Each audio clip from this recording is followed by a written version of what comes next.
Girekomenda ni Cotabato City Mayor Cynthia Giani Sayadi nga mag-self-quarantine ang kapin 200 ka mga tablayk nga misalmot sa Ijtima Johor sa Malaysia kung asa misalmot sab ang namatay nga gikonsiderang person under investigation gikan sa Marawi City. Ani report. Nanawagan karon si Cotabato City Mayor Cynthia Giani Sayadi ngadto sa 215 nga misalmot sa dakong Muslim congregation sa Malaysia nga mao ang Ijtima Johor nga mopailawom sa self-quarantine. Kini human nasayran nga nakauban nila ang namatay nga gikonsiderang person under investigation gikan sa Marawi City. Matud ni Sayadi, lakip sab sa misalmot sa Ijtima Johor ang tulo ka PUI ug usa ka gikumpirma sa DOH nga nagpositibo sa COVID-19 nga si patient 145. Submit yourself to a mandatory self-quarantine.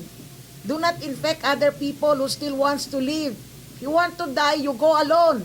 Nakigalayo na kuno si Sayadi sa National Commission on Muslim Filipinos aron makuha ang listahan sa mga misalmot ug matrace sila.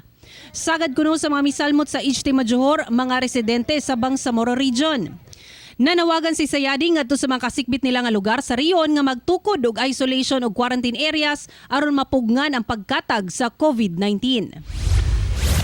Gingong usa ka alim ang PUI nga namatay sa Amay Pakpak Medical Center sa Marawi City, Lanao del Sur.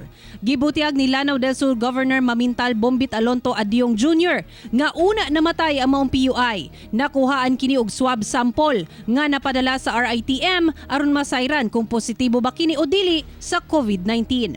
Gilayon kining gilubong subay sa tinuhang Islam ug sa protokol sa DOH. Ako si Sarah Hilomen Velasco para sa One Mindanao.